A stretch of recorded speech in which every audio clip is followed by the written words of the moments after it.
Louvado seja o Senhor, graças a Deus. Você está feliz? Quem sentiu a presença de Deus hoje aí?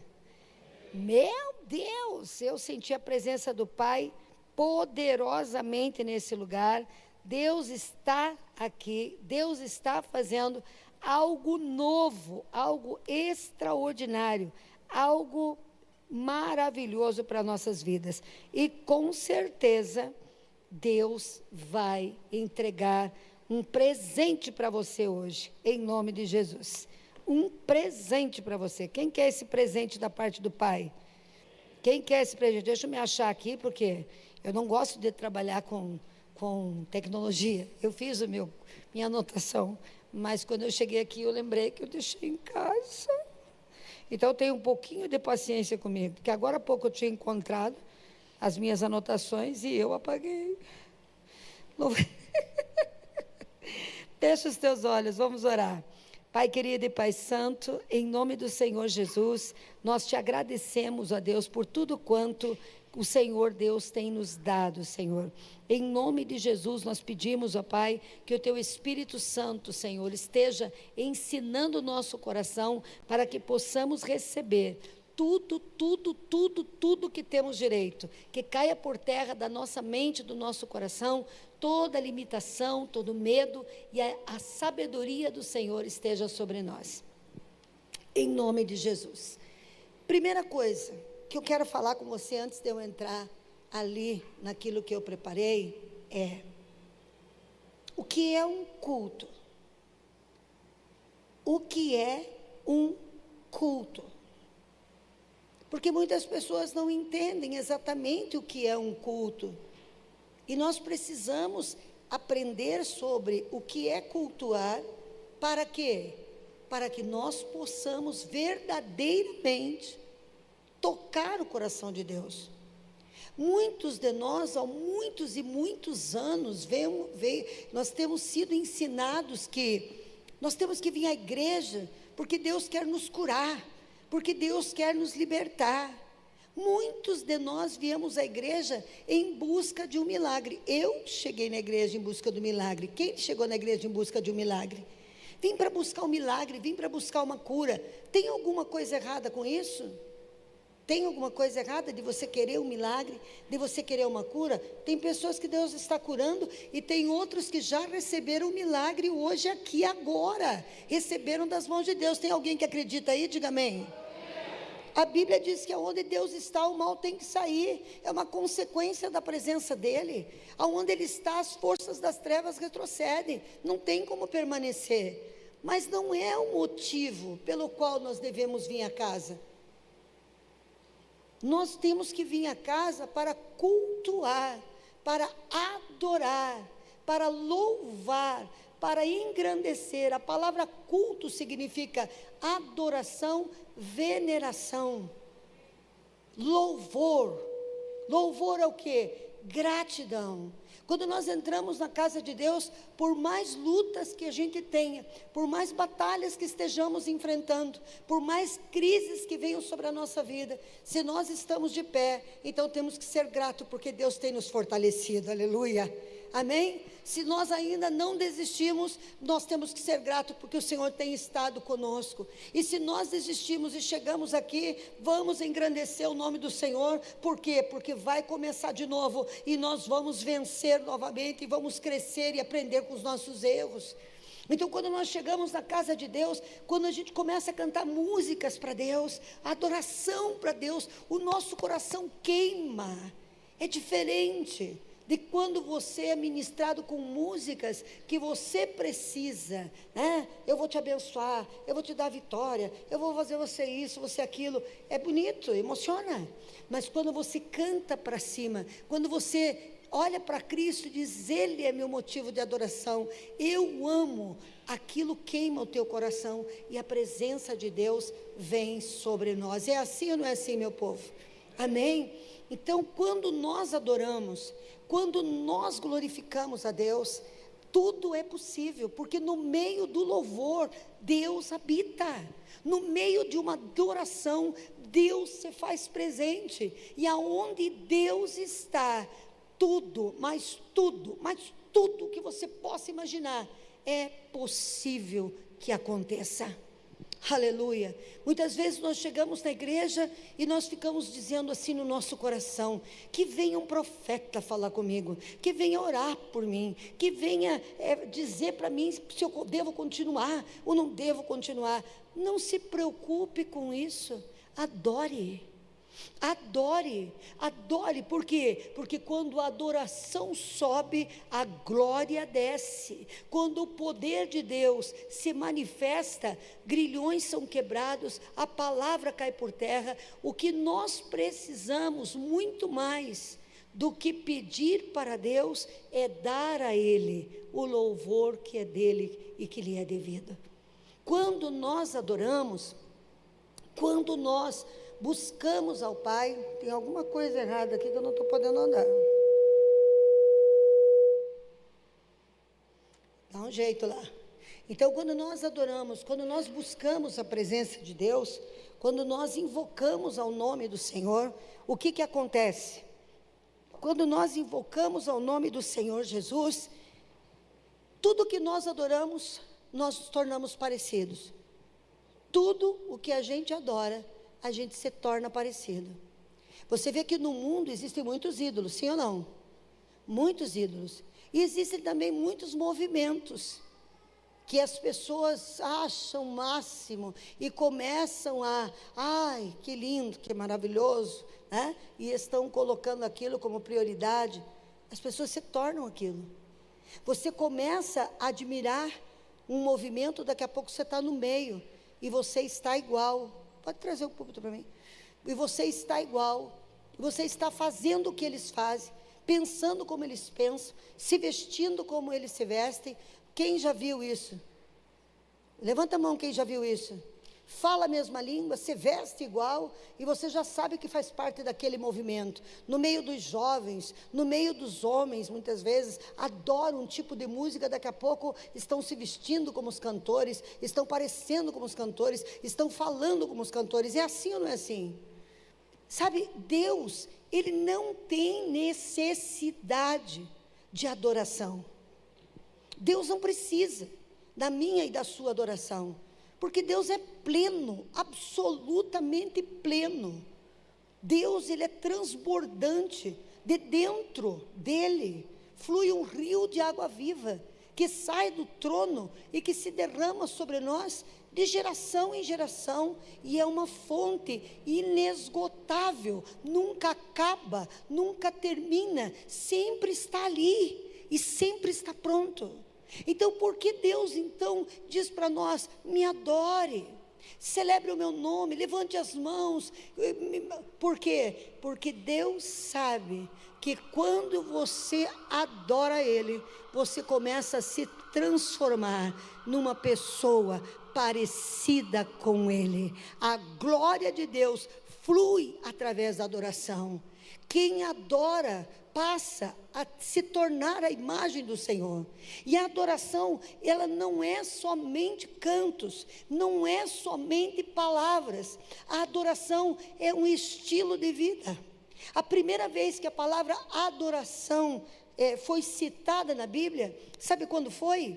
Foi quando o nosso querido Abraão, o pai da fé, ele subiu no Monte Moriá para sacrificar o seu filho. Ele estava com a lenha, ele estava com o filho, ele veio com os servos, e quando ele foi subir naquele monte, o que ele disse? Nós vamos subir, só eu e o menino, vamos adorar, e depois nós vamos voltar. Será que ele chegou lá e cantou vários hinos? Será que ele chegou lá e tinha uma banda bonita que nem a nossa, cantando adoração? Ou será que ali ele havia tomado uma decisão, fez uma escolha, e através dessa decisão e dessa escolha, ele falou: não existe ninguém, e não existe nada, e nada haverá maior do que Deus na minha vida. E se Deus pediu o meu filho, então eu vou adorá-lo, e vou entregar o meu filho a Ele. Olha só. Então, a adoração, para surtir efeito na nossa vida, nós temos que adorar com as nossas escolhas do dia a dia. Nós temos que adorar com a nossa maneira de viver. Quando nós perdoamos alguém, nós estamos adorando a Deus. Vocês sabiam disso? Porque quando eu perdoo alguém, eu estou em obediência a Deus. E quando eu estou sacrificando, talvez um sentimento, talvez uma emoção, talvez algo em mim que me prejudicou, para que eu fique bem com Deus, e isso se chama adoração. A Bíblia diz que chegou a hora em que os adoradores adorarão ao Pai, em espírito e em verdade. E o que é adorar a Deus em espírito e em verdade? Nós precisamos entender que nós temos duas naturezas. Nós temos uma natureza humana. Você está vendo a minha aparência humana. Você conhece o meu nome, o nome que meu pai e minha mãe me deram. Mas você não conhece o nome que o meu Pai Celestial me deu, e você não conhece quem eu sou, o Espírito. A fé, ela não pode ser uma fé humana. Aqueles que têm uma fé humana, hoje acreditam e amanhã não acreditam. Hoje amam a Deus com todo o seu coração e amanhã se desviam por qualquer vento. Sabe por quê? Porque estão com a sua fé almática, na alma, nas emoções, nos sentimentos. A nossa fé, ela não pode estar vinculada às circunstâncias desta vida.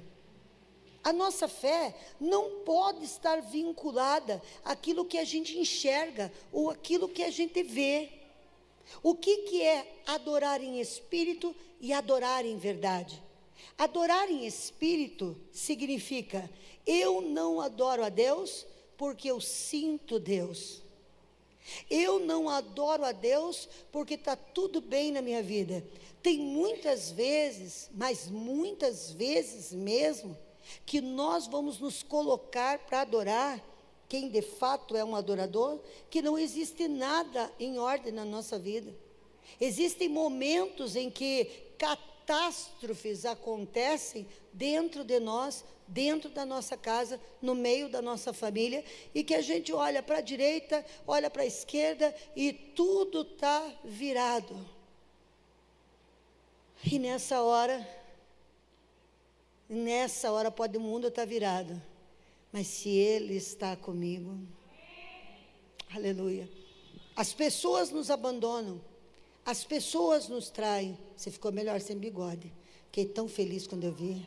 Agora você está lindo.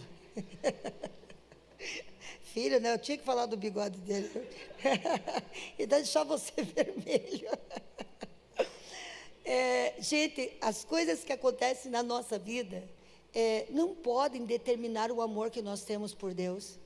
Por quê? Porque Deus teve um momento em que Jesus, em forma humana, Ele olhou para todos os lados da sua vida, e a circunstância dele era tão tenebrosa, tão terrível, tão horrorosa. A circunstância que Jesus Cristo viveu naquele momento da sua crucificação, naquela madrugada, não se compara a nenhuma circunstância humana que nós possamos ter vivido na história da nossa vida. O Pai deu as costas para ele, e ele nunca havia pecado, e a Bíblia diz que ele disse: Pai, por que me abandonastes? E por que ele disse essa frase?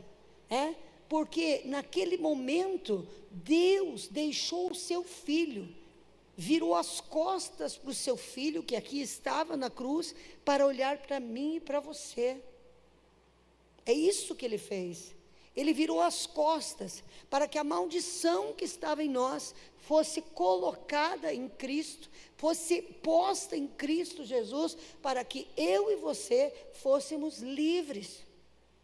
Então, a coisa mais terrível que aconteceu com Jesus não foi um discípulo dele ter vendido ele, Não foi as multidões gritarem em alta voz. Ele sempre fez o bem. Ele curou o cego, ele ressuscitou o morto, ele fez o paralítico andar. Ele tinha palavras de vida eterna, ele tinha palavras de esperança, ele era bom o tempo todo, era o amor que caminhava na terra, era o amor que estava presente no nosso meio. E de repente, quando ele olha, as pessoas até mesmo que ele curou, estavam no meio da multidão, ali naquele espírito narcisista do diabo, invertendo valores e crucificando Jesus. Quem matou Jesus? Foi os nossos pecados que matou Jesus. Então ele... 12 discípulos, um vendeu, outro negou, 10 se esconderam, não, 9 se esconderam, e só o adolescente ficou no pé da cruz. Só um menino ficou no pé da cruz. Que situação! Não existe nada mais terrível para um homem do que estar nu na frente de multidões. Jesus não foi crucificado com aquele paninho ali. Jesus foi crucificado nu. A circunstância que ele estava vivendo, a circunstância que ele estava passando, a dor que ele estava sentindo, a angústia que ele estava sentindo, era, meu Deus, antes dele ir para a cruz, quando ele estava no Getsemane orando, ele suou gotas de sangue, minha gente, gotas de sangue. A ciência fala que quando o corpo humano chega a suar sangue, sinal de que a agonia daquele corpo é tão grande, que o suor se transforma em sangue. Vocês conseguem entender isso? O que tinha fluindo de forma boa para Jesus naquele momento? As costas rasgadas, o osso aparecendo, espinhos sobre sua cabeça, suas mãos pregadas, os amigos fora, ele vendo a sua mãe assistindo aquele terror, aquele horror, e ele pede que lhe deem água. Gente, o dia que eu descobri isso em Cesareia Marítima, em Israel, eu não sabia. Ali aquele guia me explicou o que era vinagre e para que servia uma esponja de vinagre. Jesus, ele pede água. Eu não sei como, eu não consigo dimensionar, eu não consigo entender, eu não consigo pensar como Jesus se sentiu quando ele disse: tenho sede. E quando ele diz tenho sede, alguém vai e embebece a espuma de vinagre e leva na boca dele. A espuma não, deve ser alguma coisa, esponja, sei lá o quê. E põe na boca dele. Querido, você sabe para que servia isso? Era colocado um recipiente com vinagre. E eles acreditavam que o vinagre tinha o poder de desinfetar tudo. Então as pessoas faziam as suas necessidades, se limpavam com a esponja de vinagre e depois colocavam dentro do vinagre. E quando Jesus disse: eu estou com sede, eles pegaram aquela esponja, colocaram num pedaço de pau. O que estava bem para Jesus? O que estava de uma maneira para ele dizer: Pai, eu te amo? O que ele podia dizer? Pai, eu te adoro, estou financeiramente rico, estou honrado, estou amado pelo povo, aplaudido pelo povo, reconhecido pelo povo. Não, o povo deu as costas para ele. É só você olhar para a tua própria vida e entender quantas vezes você deu as costas para ele, quantas vezes você o abandonou, quantas vezes você o deixou por qualquer outra coisa. Jesus ofereceu naquele momento adoração em espírito. A alma dele estava gritando, o corpo dele suando sangue, abandonado, sozinho, né? Como um a quem ninguém tem prazer. Mas ele disse as suas últimas palavras, e sabe quais foram? As penúltimas foi para nós: Pai, perdoa eles não sabem o que fazem. e as últimas forem: em tuas mãos eu entrego a minha alma. Porque com o nosso espírito nós sabemos quem é Deus. Com o nosso espírito nós nos conectamos com Deus. E no espírito nós sabemos que nem a morte e nem a vida, nem anjos e nem demônios, nem principados, nem potestades, absolutamente nada pode nos separar do amor de Deus que está em Cristo Jesus. E sabe o que Deus está dizendo para mim e para você, nesta ceia, no dia de hoje, é que você vai ficar se achando vítima, chorando por conta das emoções da tua alma, das dores que estão ao teu redor, ou você vai levantar os teus olhos para o céu, e com a tua fé, e com a confiança que você tem em Deus, e o reconhecimento que você tem por Ele, levantar as mãos e adorar. Sabe que a verdade é que Deus busca adoradores. Não importa o diagnóstico, se eu morrer, Ele é Deus, e se eu viver, Ele continua sendo Deus. Não importa a circunstância financeira, se eu tiver, eu adoro a Deus, e se eu não tiver, também adoro a Deus. Apóstolo Paulo era um adorador, e quando ele está ensinando, ele diz: aprendi a suportar todas as coisas. Ele foi espancado, ele passou por lutas, ele foi preso, ele foi humilhado, ele teve riqueza, ele ficou pobre, ele ficou acompanhado, ele ficou sozinho. E o que ele diz no final? Eu posso todas as coisas naquele que me fortalece. Paulo ali adorou em espírito. Paulo e Silas, quando estavam na prisão, meu Deus, o que eles estavam fazendo? Pregando o evangelho. O que eles estavam fazendo? Curando as pessoas, libertando as pessoas, libertando dos espíritos imundos, dos demônios, das enfermidades. E de repente ele vai lançado na prisão, né? E o que acontece? Eles começam a adorar, porque a dor estava na carne, mas o espírito sabia que Deus estava presente, e que Deus era com eles, e que Deus lhes dava vitória, e que eles estavam fazendo algo espetacular para Deus. Quando nós recebemos a paternidade de Deus, quando nós entendemos que nós somos seus filhos, e que nós estamos aqui numa breve aparição humana, porque somos um espírito vivendo uma experiência humana.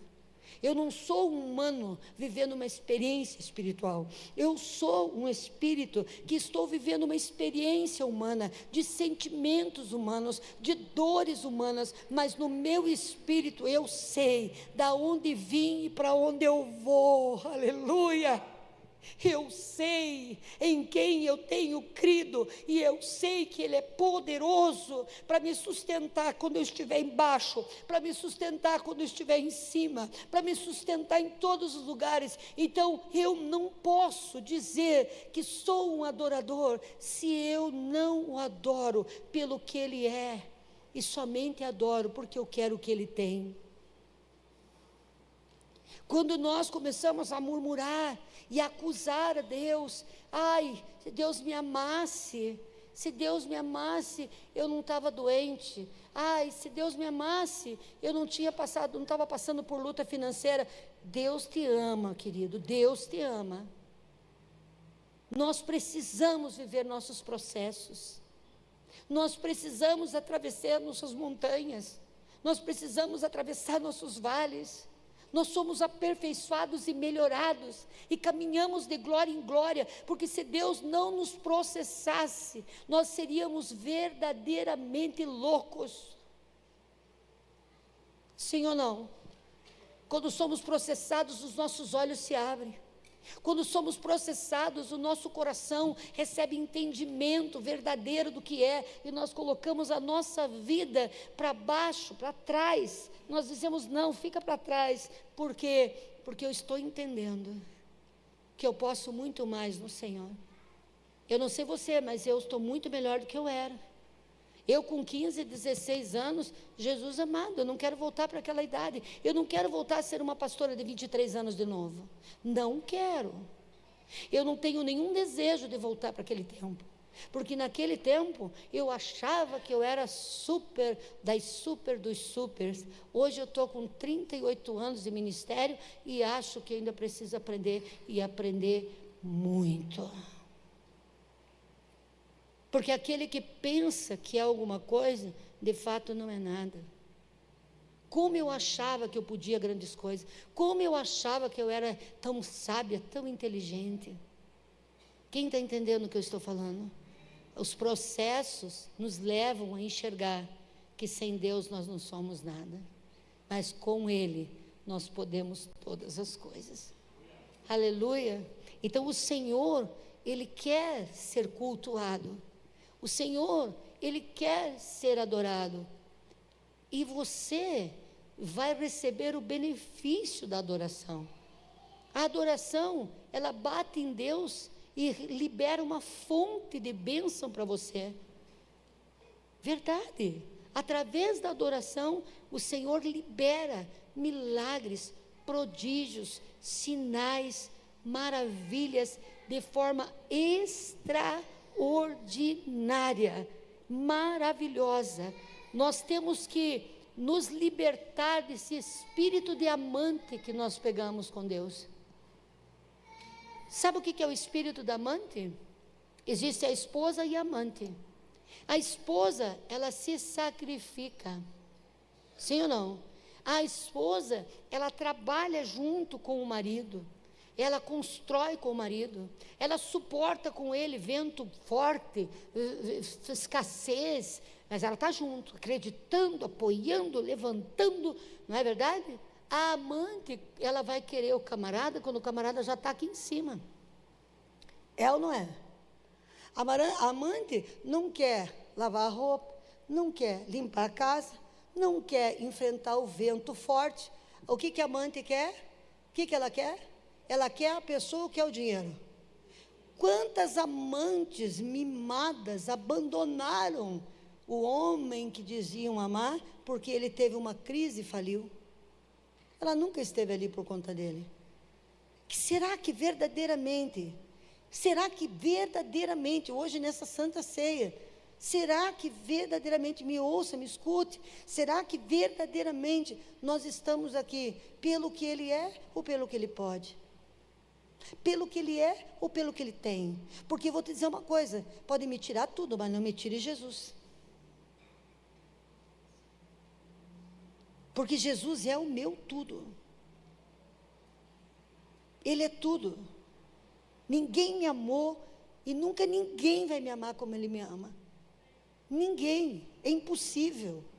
O amor que Ele tem por nós é incondicional. Não importa o que a gente faça, não importa o que a gente diga, não importa onde a gente esteja, o amor dele não tem condição. Quem está entendendo? Se eu for fiel, Ele me ama, mas se eu for infiel, Ele me ama. E Ele manda 350 mil pessoas falar comigo na esquina, na rua, no ônibus, na porta. Deus tem um plano com a tua vida. Deus tem um projeto com a tua vida. Tudo torto, tudo arrebentado. Deus ama você. Você é especial. Quem já viveu isso? Levante a mão. Nossa, Deus não esquece. Ele me ama de forma incondicional. Ele me perdoa e perdoa você de tudo. Porque o perdão dele é diferente de qualquer outro perdão que você possa receber de qualquer outra pessoa. Porque para te perdoar, ele carregou a tua culpa, ele tomou a tua culpa, ele pôs dentro dele a tua culpa, o teu erro, a tua iniquidade. As outras pessoas nos perdoam, mas muitas vezes não sentiram a dor do nosso pecado. Ele sofreu pelo meu pecado. Ele sofreu pelo seu pecado. Ele pagou o escrito de dívida que você tinha. Ele cancelou o escrito de dívida. Então, querido, a maior manifestação da graça, da glória, do poder de Deus está em adorá-lo. Porque se o mundo caiu ao teu redor, mas se Ele... Eu já vivi momentos em que me senti sozinha. Mas, gente, quando a gente dobra o joelho, ou quando a gente senta num sofá e diz assim: oi, Pai. Oi, Pai. Eu não preciso nem falar porque Ele já sabe. Eu não preciso nem pedir porque Ele já sabe. Ele me conhece. Ele sabe quantos fios de cabelo eu tenho na minha cabeça. Ele conhece o meu deitar, Ele conhece o meu levantar. Ele sabe as palavras que eu vou dizer mesmo antes de eu abrir a minha boca. E Ele me surpreende antes mesmo de eu orar. Tu és minha vida, Jesus, meu alimento. Como é que é? Sem ti não há valor em mim. Sou como um vaso de barro, pronto a ser quebrado, para ser o que queres de mim. A tua presença, o que é? É tudo que eu preciso. A tua presença é meu maior valor. Atrai o... Ei, Deus, atrai o meu coração. Atrai o meu coração. És tudo que eu quero. Eu sei que Deus está aqui. Eu sei que Ele está nesse lugar. Daniel, ele perdeu tudo, mas ele não perdeu a presença. E a presença lhe devolveu tudo e muito mais. Sadraque, Mesaque e Abdenego perderam tudo quando foram lançados na fornalha, mas não perderam a presença. E o nome deles foi exaltado e foi imortalizado, porque até os dias de hoje nós falamos deles. Gerações passaram, gerações vieram e foram, mas todas as gerações sabem que Sadraque, Mesaque e Abdenego entraram no fogo e a presença de Deus estava lá. Você sabe que às vezes Deus literalmente precisa tirar tudo de nós? Porque tudo que a gente pensa que nós temos não é nada perto daquilo que Ele tem para nos dar. Meu Deus, é tão lindo pensar e saber disso. Deus não tira nada, Ele prepara a terra para que outras coisas maiores venham germinar na nossa vida. Ele prepara o nosso coração. José perdeu tudo. Perdeu os irmãos, perdeu o pai, perdeu a túnica colorida, mas nunca perdeu a presença. E Deus o levantou para ser o homem mais poderoso da terra. E um homem tão poderoso Deus levantou, que por 18 anos, eu não sabia disso, fiquei sabendo também lá no Egito, no Museu do Cairo. Por 18 anos, o Egito adorou um único Deus. O nosso Deus. O nosso Deus. Sabe por quê? Porque José chegou a ser considerado um bandido, era inocente, mas ele nunca blasfemou. Ele foi um adorador. Ele fugiu do pecado da promiscuidade quando ninguém podia vê-lo. Ele pôs Deus em primeiro lugar. E quando ele chegou, ele não foi restaurado ao lugar que ele estava. Deus colocou ele numa posição em que ele salvou milhares de pessoas. E ele ficou ao lado de Faraó, com toda a autoridade. Porque aquele que perde tudo, mas não perde a presença.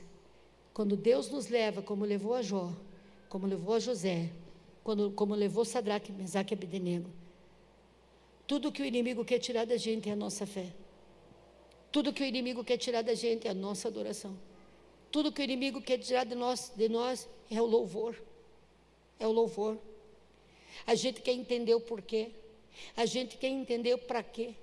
A gente quer ter sentido, não tem sentido. Só tem uma coisa: Ele me ama e sempre vai me amar. E todas as coisas que Ele fez e faz é para o meu bem. Bendito seja o nome do Senhor. Deus me deu, Deus me tirou, a Ele a honra e a Ele a glória.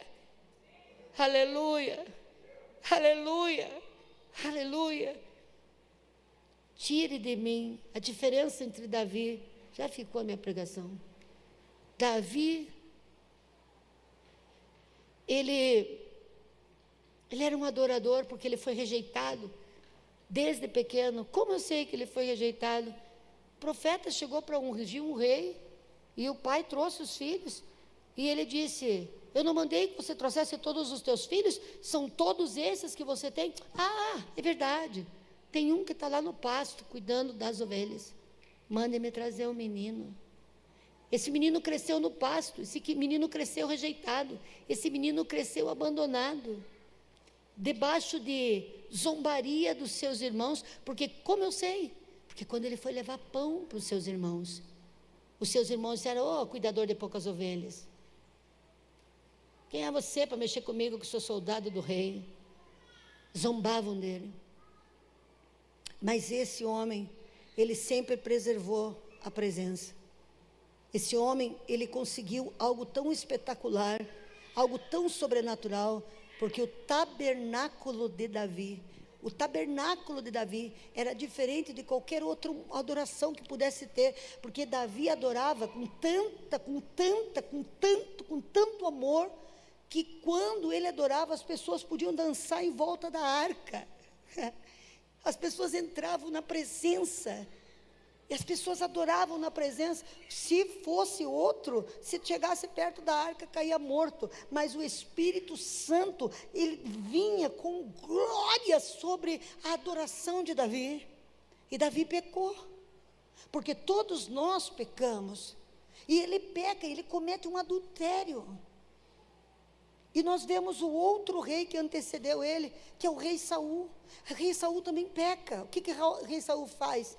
O rei Saul perde a paciência de esperar pelo profeta e resolveu fazer sacrifícios no lugar do profeta.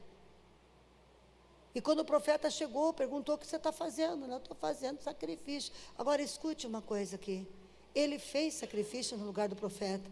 Humanamente, qual o pecado maior? O que fez o sacrifício no lugar do profeta? Ou o que adulterou e ainda matou o marido da mulher? Quem nós mandaríamos para a prisão? Quem fez o culto no lugar da pastora? Ou quem adulterou e matou uma pessoa? Quem? Fala para mim. Quem adulterou e matou. E por que Deus perdoa Davi e não a Saul? Porque quando Saul é confrontado pelo profeta Samuel, Saul, ele chora, não porque ele estava perdendo a presença, ele chorou porque ele estava perdendo o reino, o poder, o lugar da autoridade. E ele sabia para quem ele perdeu, sabia ou não sabia? E o que ele tentou fazer com Davi? Tentou matar Davi de todas as maneiras. Saul estava preocupado com a presença? Ele não estava preocupado com a presença. Agora, Davi teve aquele momento de loucura, de insanidade. Ele vai e cai no pecado. Mas quando o profeta Natan chega, e o profeta Natan usa a justiça e a sabedoria para confrontá-lo, ele diz: Senhor, eu sei que o Senhor está certo no julgar, certo no agir, podem me tirar tudo, mas não me retire a tua.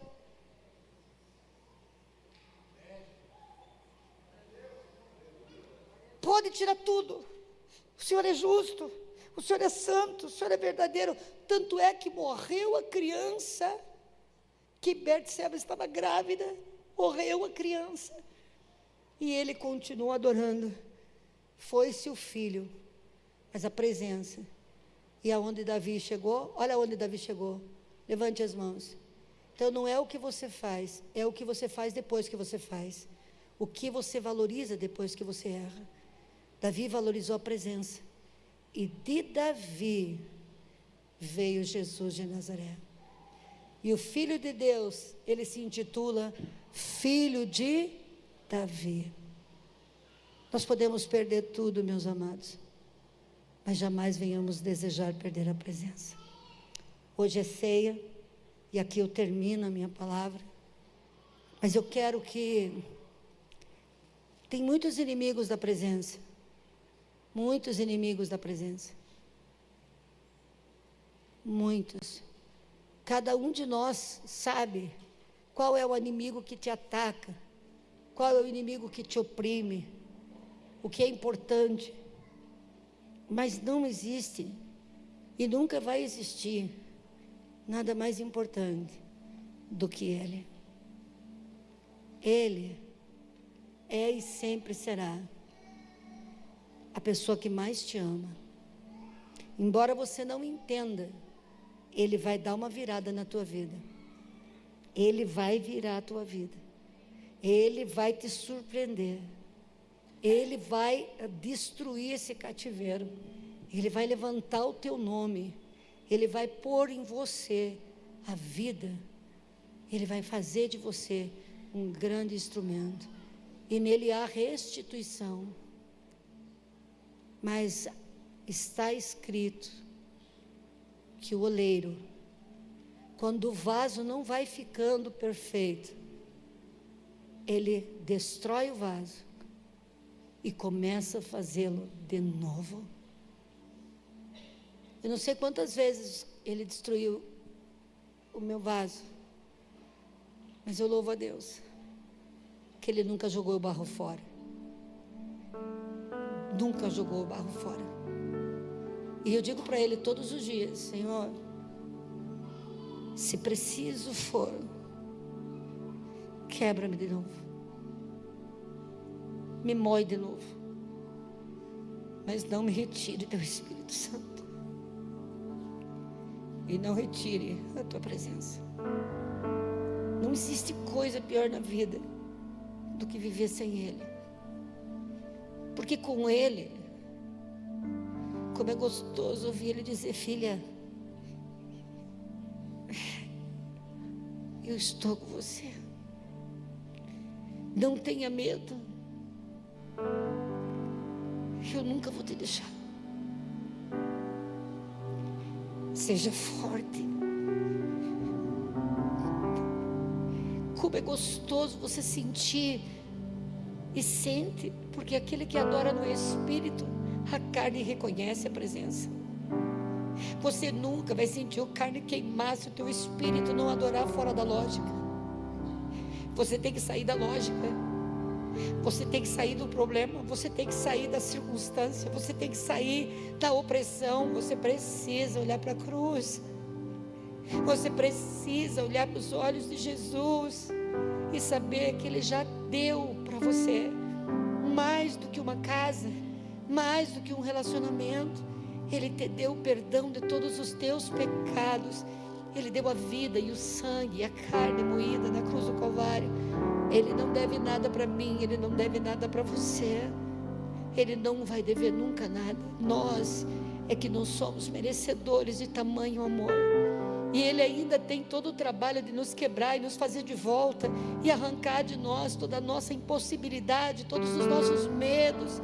Ele ainda tem o trabalho de não desistir, de buscar a gente 30 vezes, 40 vezes, de nos acordar de madrugada, de nos estender a mão e dizer, e Ele me manda dizer isso hoje: eu não desisti de você, eu não esqueci aquilo que eu te prometi.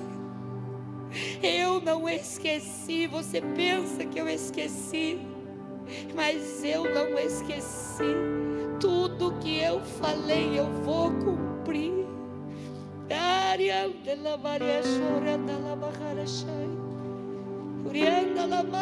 Senhor, Senhor amado, tire a falsidade de nós, Senhor.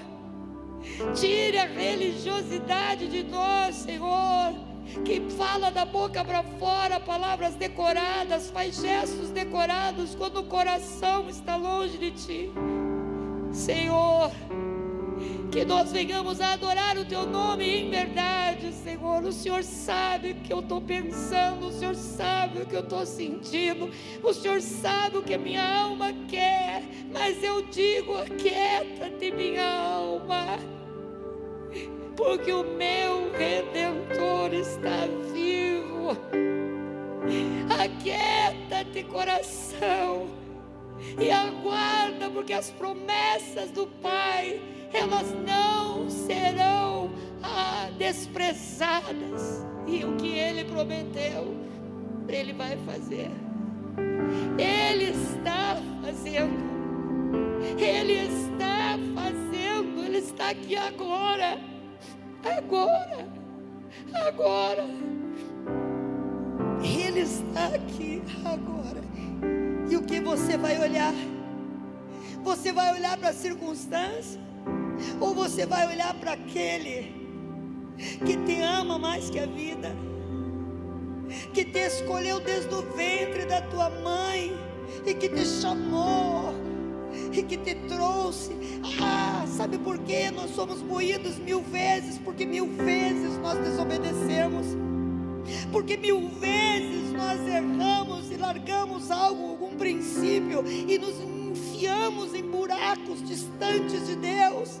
Mesmo conhecendo ao Senhor, muitas vezes nós nos deixamos enganar. Mas Ele vai lá, Ele entra lá, e Ele está entrando em lugares hoje por amar você. Ele está falando porque Ele te ama. Ele não te fez para ser derrotado, Ele não te fez para ser um perdido, um falido. A prosperidade para você, a cura para você, a bênção para você, mas você precisa quebrar o teu vaso. Você precisa dizer: Senhor, em nome de Jesus, a Tua presença para mim é mais importante. A Tua presença para mim é mais importante. De que te adianta ganhar o mundo inteiro e perder a tua alma? De que te adianta correr atrás do vento, se quando você morrer não leva nada do que você fez? Hoje é dia de dizer ao Senhor: me perdoa. Hoje é dia de dizer: Senhor, abre os meus olhos. Senhor, tira a dureza do meu coração. Hoje é o dia de dizer: Senhor, me perdoa, porque eu não entendia que eu estava sendo como uma amante, que eu estava vindo aqui para receber, mas eu quero a partir de hoje vir aqui para dar a Ti a adoração que te é devida, o louvor que te é devido, porque o Senhor é santo, porque o Senhor é certo, porque o Senhor é perfeito, porque o Senhor é bom, porque o Senhor me escolheu quando ninguém mais me queria, porque o Senhor acreditou em mim quando ninguém mais acreditaria, e o Senhor está trabalhando para me fazer uma obra-prima nas suas mãos, para refletir a glória do Senhor. E o Senhor é bom o tempo todo, o Senhor é bom. E o que você está esperando para tomar uma decisão? Você está amando mais o pecado do que a Deus? Você está amando mais o dinheiro do que a Deus? Você está amando mais a sua própria vida do que a Deus? Você está dando mais ouvido às circunstâncias do que a Deus? Qual é o teu pecado hoje? Jesus quer te perdoar.